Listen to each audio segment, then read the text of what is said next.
สวัสดีค่ะสบายดีFCทุกท่านทางช่องน้องคำแพงชาแนลเนาะ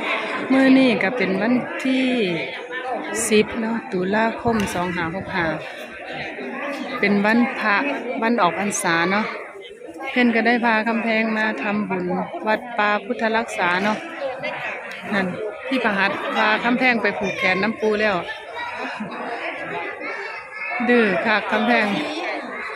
นี่เนาะบรรยากาศวัดนี่เนาะทุกคนก็จะตักบาตรหมดแล้วเนาะก็จะมานั่งรอรับพรฟังธรรมจากปู่เนาะวันนี้เนาะนี่เนาะแม่ก็มาเดือนสกาวก็มาสายฟ้าก็มามัดชาแนลก็มาทุกคนเลยทีมงานของเจ๊แดงทีมงานช่อง YouTube ของเจ๊แดงนี่เนาะมันขอมันเอาเลขสายฟ้านะ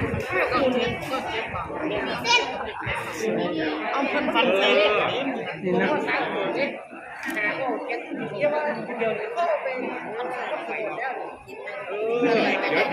นี่ยังคำแพง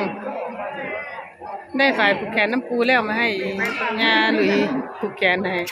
ได้นมไปเที่ยวโดนตีละบาทนี่เบิ่งหน้าตามนี่เลยค่ะเดี๋ยว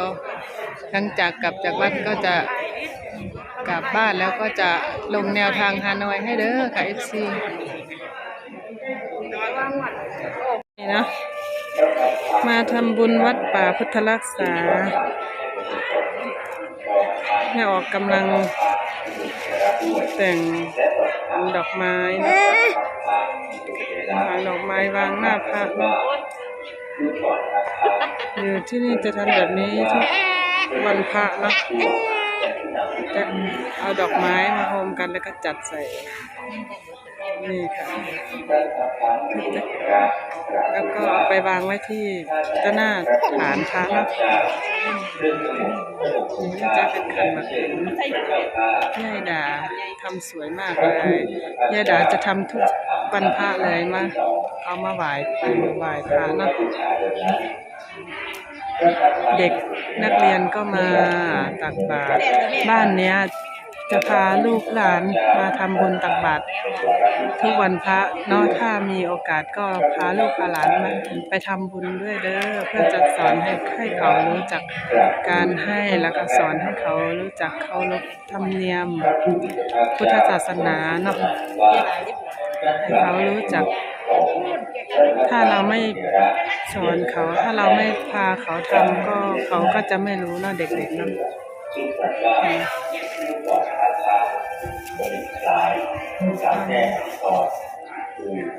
ซึ่งเกิดขึ้นข้อพิพาทหรือคดีเมื่อเกิดจากธรรมยกกล่าวว่าได้กระทำคนที่ทำก็ต้องใจเย็นแล้วก็ใจที่มีจิตใจที่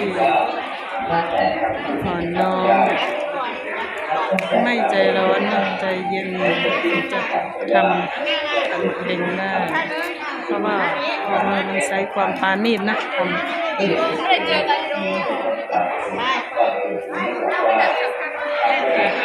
คนกำลังมาหลายเนาะเพราะว่าวันนี้เป็นวันพระวันออกพรรษาเนาะเดี๋ยวกำแพงอินเลนอีกแล้วเผลอไม่ได้เลยนะกำแพงหนูน่ะหนูดื้อมากเลยนะสวัสดีจ้าด้วยลูกยิ้มหน่อย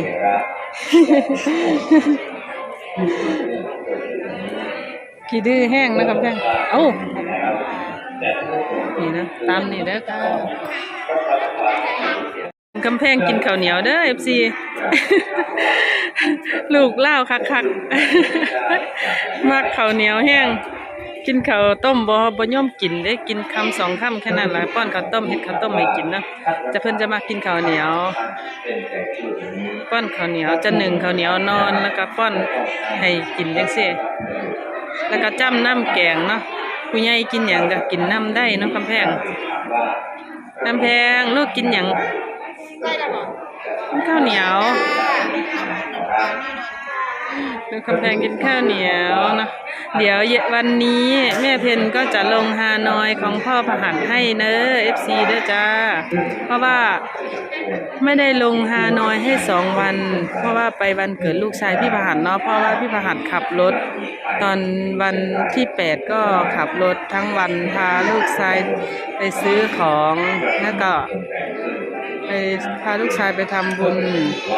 มาวันที่9เมื่อวานนี้ก็ขับรถกลับเนาะก็เลยไม่มีเวลาทำฮานอยให้เนาะก็ขอโทษน้ำ FC ทุกท่านเด้อที่ไม่ได้ลงให้ตั้ง2 วันเนาะขอโทษ FC ทุกท่านทางช่องน้องคำแพงเด้อค่ะเพราะว่า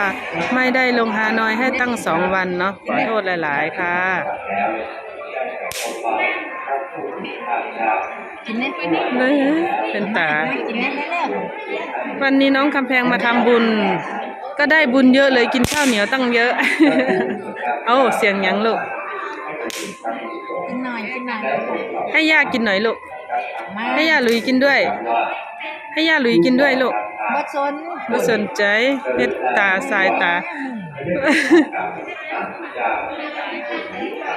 กินเท่าละหน่อยลูกเฮ็ดคำน้อยๆแบ่งออกอย่าสู่เฮ็ดคำใหญ่มันสิค่าคอ มันสิฆ่าข้อเด้ เฮ็ดคำน้อย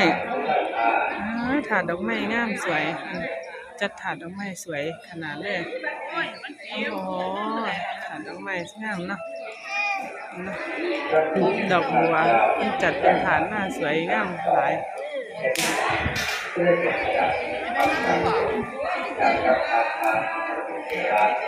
บรรยากาศวันพระของวันออกพรรษาเนาะก็จะคือคืนจังน้อยเนาะคนก็หลายเนาะเพราะว่าบ้านเรามี2 วัดเนาะก็แบ่งกันบางคนก็ไปทำที่วัดบ้านเนาะบางคนก็มาทำบุญที่วัดป่าเนาะคนก็บ่หลายเท่าไหร่เนาะ ก็เหลือคำแดง มดชาแนลก็มา ทำไงหลายมันสิฆ่าข้อ มัดชาแนลก็มาเนาะมาทำบุญที่วัดเนี่ยเนาะ ฆ่าข้ออย่าเฮ็ดทำไงหลาย เพราะว่ามนมัดเป็นลูกศิษย์ของปู่ที่วัดป่าพุทธรักษาเนาะก็เลย ก็ได้ดอก อันนี้ก็มา แม่คนไหน